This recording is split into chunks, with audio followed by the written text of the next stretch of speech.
Hi,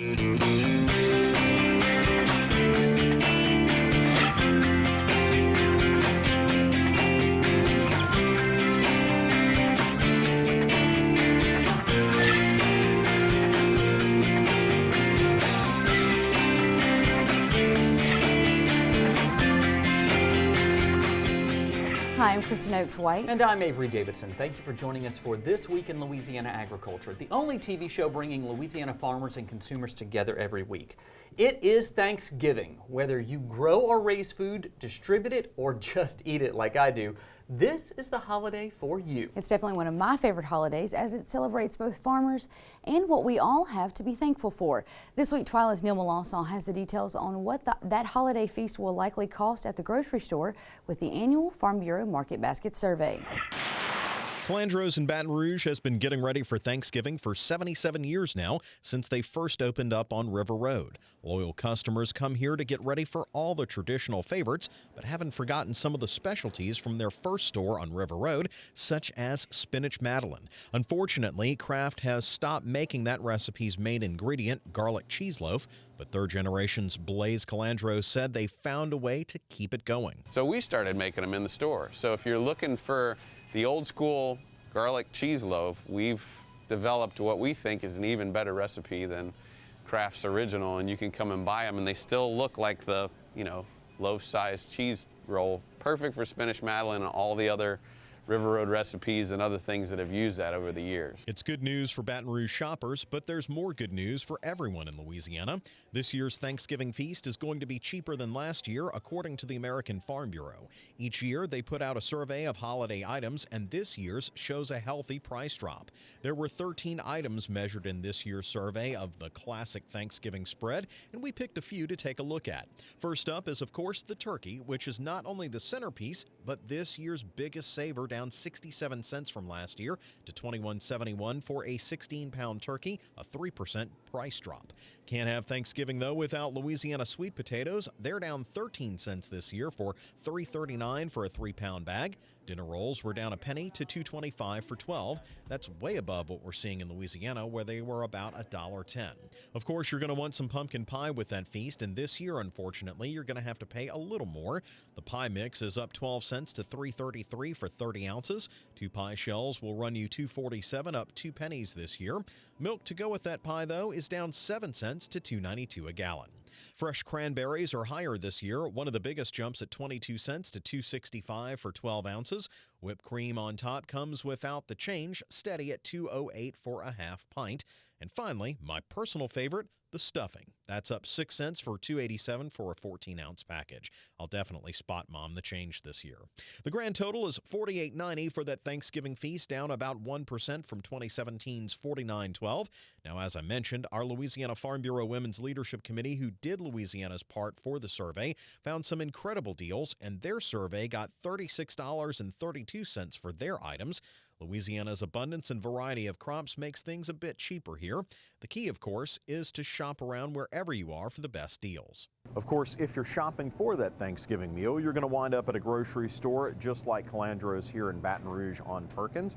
And Blaze Calandro says there is an optimal time for coming into the grocery store to get ready for the big day. If you're not picking up perishable items and you can make a trip early to kind of fill out all your dry goods, coming in now to, maybe a few days, 3-4 days before is always a good idea, because it starts to become a madhouse in here a couple of days before Thanksgiving. But, if it comes to it, and your turkey is going to be frozen, so don't forget, you got to have time to be able to thaw it out. Also, don't forget in this holiday rush to thank a farmer for this year's holiday feast and every meal, as we enjoy the safest, most abundant, and most affordable food supply in the world. For This Week in Louisiana Agriculture, I'm Neil Melanson. Calandro's has 2 locations in Baton Rouge, one on Perkins Road and the other on Government Street. We'll post where you can find those locations, plus the results of the Marketbasket survey on our website at twilatv.org. While many of you are cursing the cold weather that's coming through this week, citrus growers in Plaquemine Parish are thankful. That's because it's not until the first cold snap that satsumas and kumquats get their nice, beautiful orange color. It's a color Louisiana Farm Bureau members can have delivered to their parish and even grow in their own backyards. A drive through Patrick Becknell's Satsuma orchard south of Belle Chase in Plaquemines Parish shows an obvious problem. It's been raining a lot. This growing season was wet. If I could sum it up in one word, just wet. But yet everything came into, you know, where it should be to make a nice batch of fruit. I had a good bloom.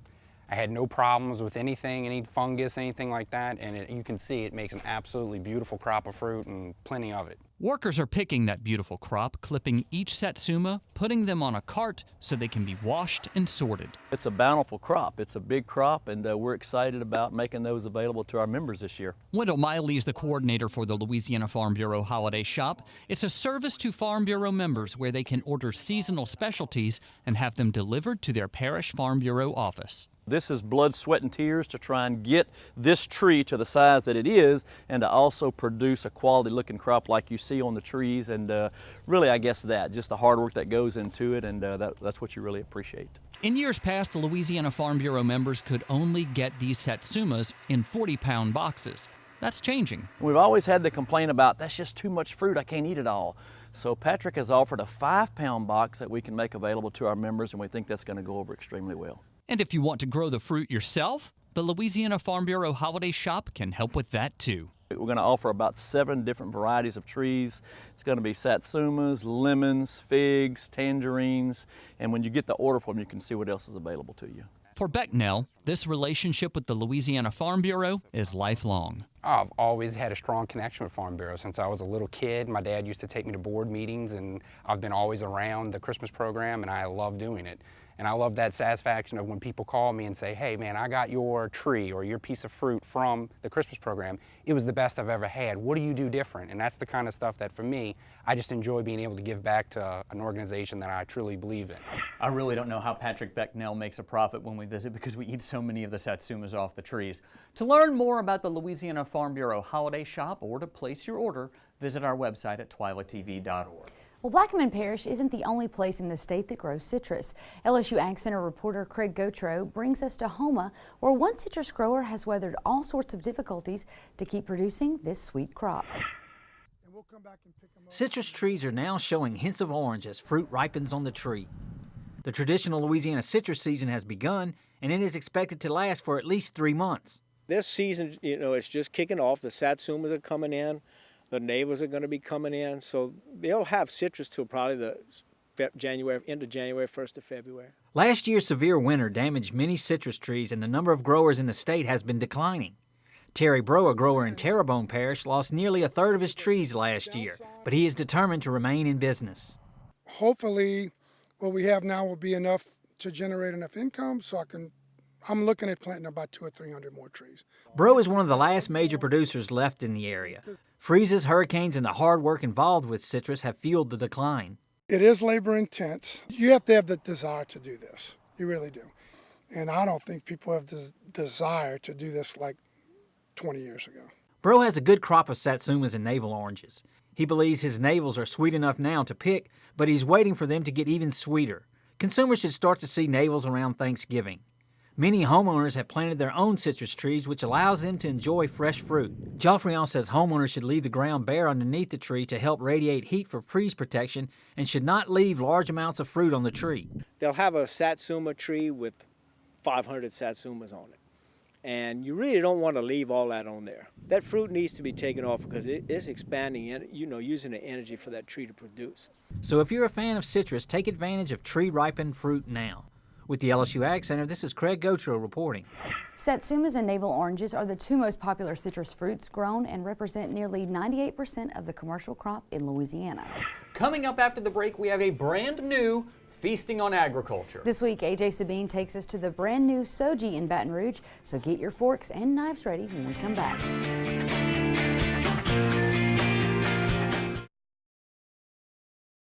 I now hope they're fighting today. I hope they are. Put a Dorito on here.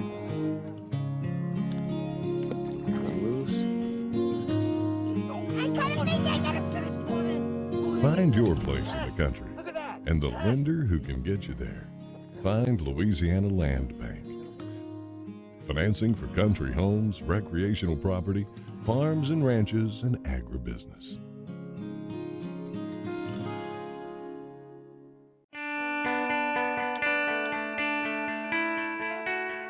Before I got active in Farm Bureau at the level that I'm at now, I often felt like I was isolated on the farm.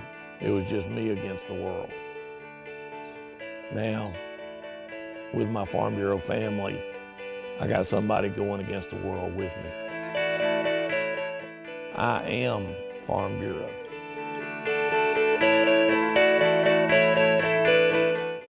Before you sweeten your morning joe, before the icing on the cake, before the sugar hits the shelf, it begins with a family of sugarcane farmers dedicated to growing Louisiana for more than 220 years. The Sugarcane Growers of Louisiana, making life sweeter, naturally. Sugarcane, sweet sugarcane. Louisiana oysters, salty, sweet, and delicious. But have you ever thought about what happens to all those oyster shells? Most of them end up in trash cans and landfills. The Coalition to Restore Coastal Louisiana is changing this with its oyster shell recycling program, and you can help by visiting these participating restaurants. It's a simple and delicious way to restore our coast. The shells will then be used to sustain and rebuild oyster reefs. Remember, once you shuck them, don't just chuck them.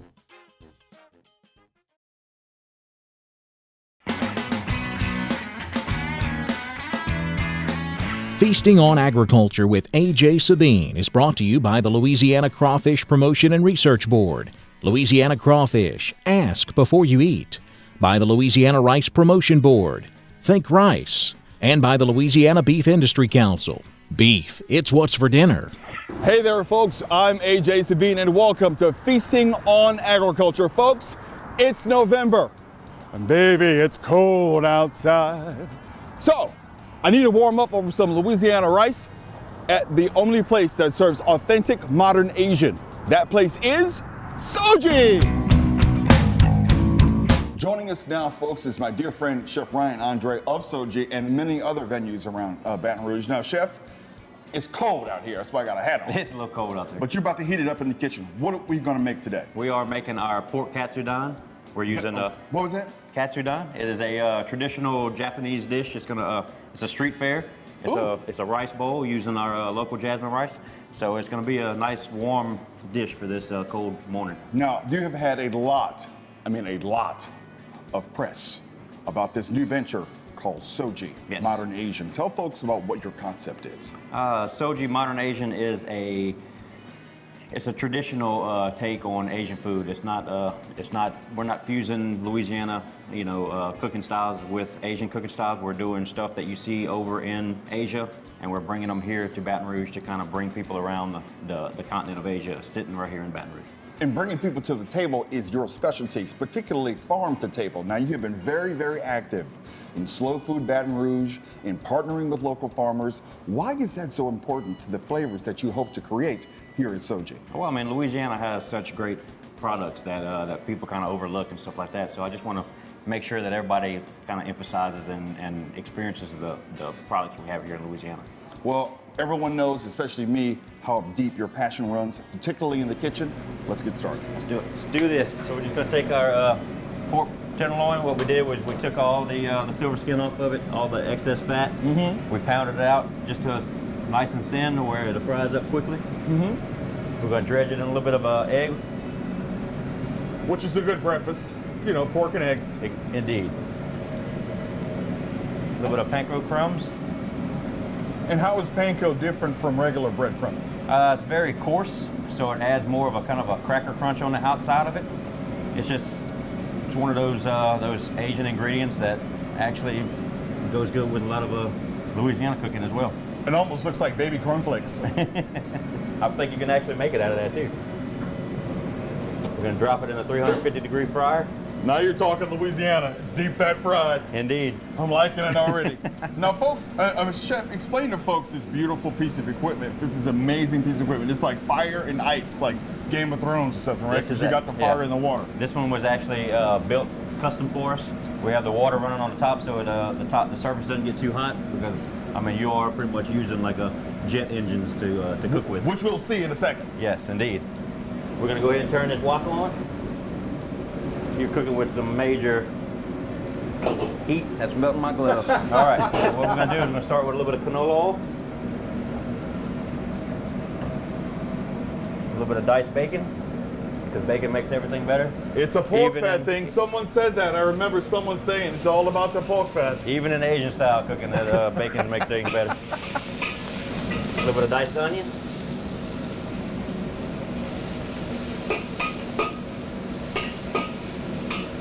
And as you can see, this thing doesn't take long at all to cook. And that's pretty typical in Asian cooking, is very high heat, very low fuel to get those ingredients working together very, very quickly. Is Indeed. that right? And this piece of equipment is wild. Whenever you go get a Chinese box of to-go food, that thing's screaming hot by the time you get home still. That's right. That's right. I burned my tongue many times on shrimp fried rice. All right, our jasmine rice. All right. And tell folks about why jasmine rice. Why is that important? Jasmine rice is very aromatic, so it doesn't just, like your normal rice, it doesn't just lend a texture, it lends a flavor as well. A little bit of green onion, sliced shishito peppers. I like it. Smells wonderful already. Already. All right. Then now what is that? This is our crab fat butter. Oh my goodness, you're kidding me. That is made with local Louisiana blue crab fat and some of the eggs from the crab as well. So this is just going to add a. Can I put that on a waffle? I mean, that just looks. Yeah, you can. That looks fantastic. Look at that. Smell it. Smell it. Smell it. The crab fat. Oh, you're kidding me. Bring it over here. We're going to finish this pork up. We got to finish it. All right.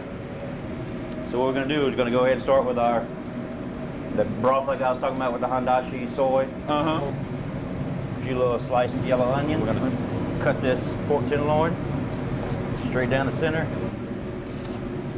Cut it in bite-sized pieces. All right, so we're going to go right here into the pan.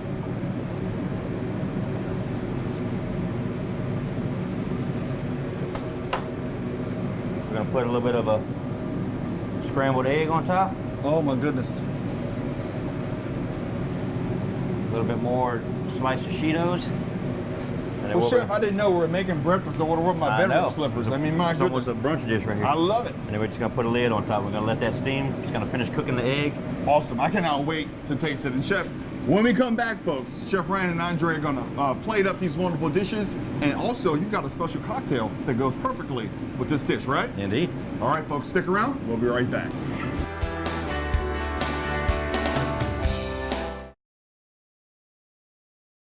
Landowners are minding the Louisiana forest for our grandchildren. A place for wildlife, recreation, lumber for homes.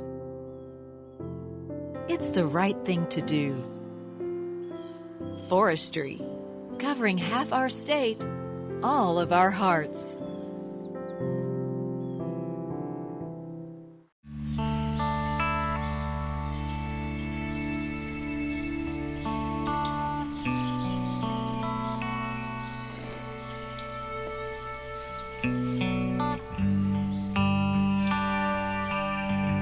This is the moment I knew. His future had no boundaries. There are some moments only the forest can inspire. Find yours at discovertheforest.org.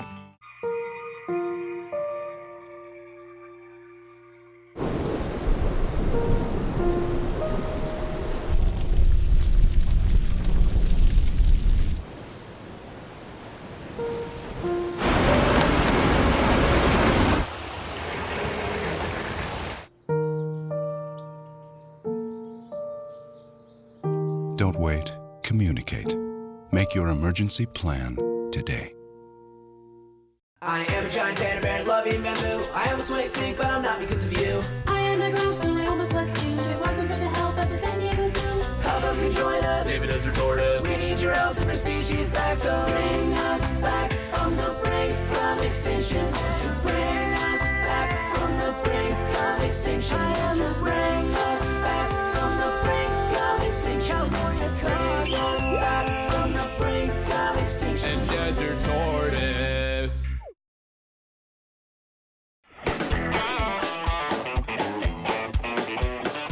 All right, folks, we're back along with Chef Ryan Andre of Soji. here in Baton Rouge. And Chef, remind folks again, you finally got out of the kitchen, the smell of this dish. Absolutely amazing. A triumph, if you will. But now, it's the most wonderful time of the segment. Yes. All right. Thank you, I appreciate it. It's time to eat. So tell folks again what we prepared. This is our pork tenderloin katsudon. It is dredged in panko breadcrumbs, deep fried. We slice it up. We put it into a broth with using soy and handashi. And we also have a crab fat rice using our supreme jasmine white rice from Louisiana. Right there, man. Sure, I'm about to dive into this here meat. So you say in Asia, countries like Vietnam and China, you just lift the bowl up to your face. So do I have your permission, Chef? Hey, you got my permission, man. All That's right. your bowl right now. Okay, good, because I'm gonna be like cool in the gang and get down on it. All right. All right, now you got this wonderful Louisiana rice that we saw you prepare. I'm trying to grab all of this, but I can't do this and talk at the same time. You don't need to talk, go ahead. I Good. mean, your facial expression is gonna say everything. Good. In the meantime, tell folks where they can find your wonderful restaurant. We are at 5050 Government Street, almost to downtown Baton Rouge. We are right by Foster Drive, so you can't miss us with the nice neon pink signs everywhere. Hold the phone. Hold the phone. Give me one, Ken. Give me your X. No. This is absolutely amazing.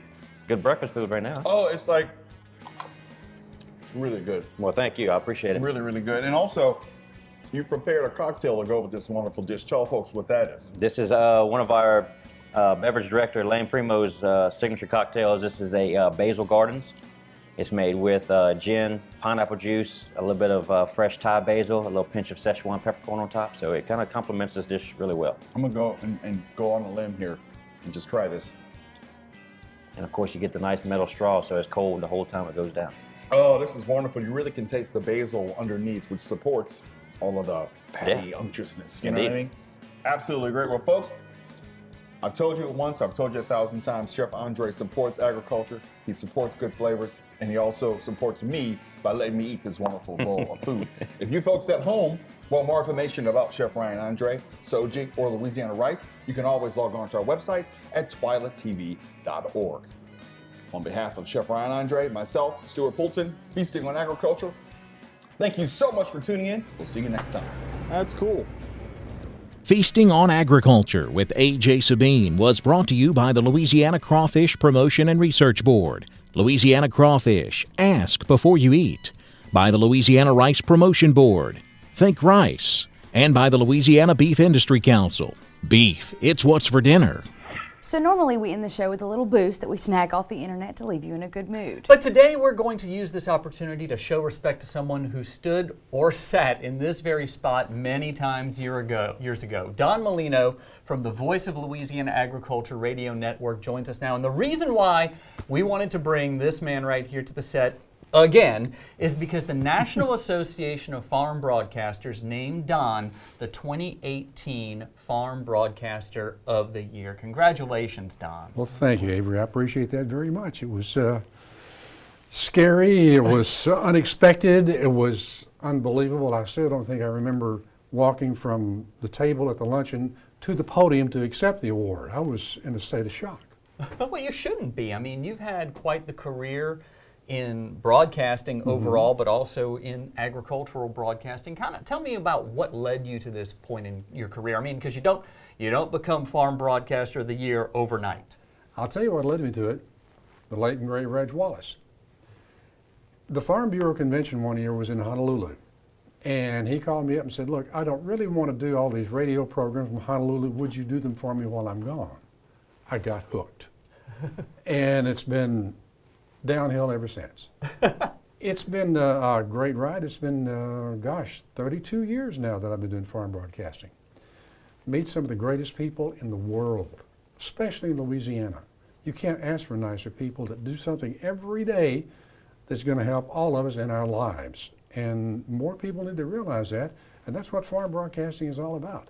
And television farm broadcasting, to tell people this is important. You need to know about this. You need to know the truth. Groceries don't come from the back of Kroger. They come from a farm field. And not enough people know that. Well, I'll tell you, farmers across the state know your name and know your voice. And my husband, for one, when he first met you at the Farm Bureau Convention, I'll never forget, he said, "Is that Don Molino? The Don Molino on the radio?" He said, "Can I meet him?" And he was so excited. So what's the main thing that you want everybody who's listening to these farm reports to remember? To remember that farming is vital to Louisiana and the country. It's something that is going to become more important as the years go on, because agriculture is what we all need. Someone once said, you know, once a year you're going to need a doctor, once in your lifetime you need an undertaker, but every day you need a farmer 3 times a day. And that's something that not enough people realize, that we've got to keep telling people. We've got to tell them what the cost of soybeans is, how much it costs to grow an acre of soybeans. There's just so much and so little time to do it. But I have no intention to stop trying anyway. Well, you do a great job at it, Don. Well, thank you, sir. So much for continuing to serve Louisiana's farmers and ranchers as you do, and I look forward to hearing your reports. What, tomorrow? Tomorrow morning. Yeah. Tomorrow morning. Bright and early. Thank you very much, Don Molino. That does it for this edition of Twila, but before we go, we want to take a moment to talk to you about Thanksgiving.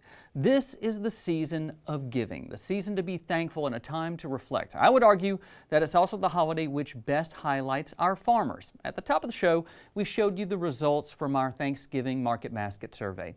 We want you to know that whether the market goes up or down, whatever the results of any election may be, or however you choose to spend Thanksgiving, our farmers and ranchers are working hard to provide you and the world with the safest, cheapest, and most abundant food supply. With that in mind, when you sit down at the table this Thanksgiving, I want you to look beyond the turkey, the sweet potato casserole, and the pumpkin pie. I want you to see the farmer who spent all year raising those turkeys, worrying whether or not his sweet potatoes are going to rot in the field with all of this rain, and the sugarcane farmer who is working this holiday to ensure that you have sugar for that pumpkin pie. So when you say grace before that feast, ask God to bless the farmer, the rancher, the poultry grower who made that meal possible, not just today, but every day, because they provide the freedom you enjoy every day. Freedom to choose an abundance of food items, whether your meal is traditional, organic, or even vegan. It was all grown by a farmer. They also provide freedom for you to be whatever you want to be: a doctor, a teacher, a lawyer, a janitor, because just 2% of the nation works the land sustainably so that you and I don't have to. They allow us to live the life we do without wondering if we will have another meal, and that's something for which we should all be thankful. We're going to take the week of Thanksgiving off here at Twila, so if you see the show again next week, well, that's why. We're spending a little time with our families. We hope you take the time to enjoy and appreciate your family and friends as well. And remember, every day, thank a farmer. For all of us here at Twila, happy Thanksgiving.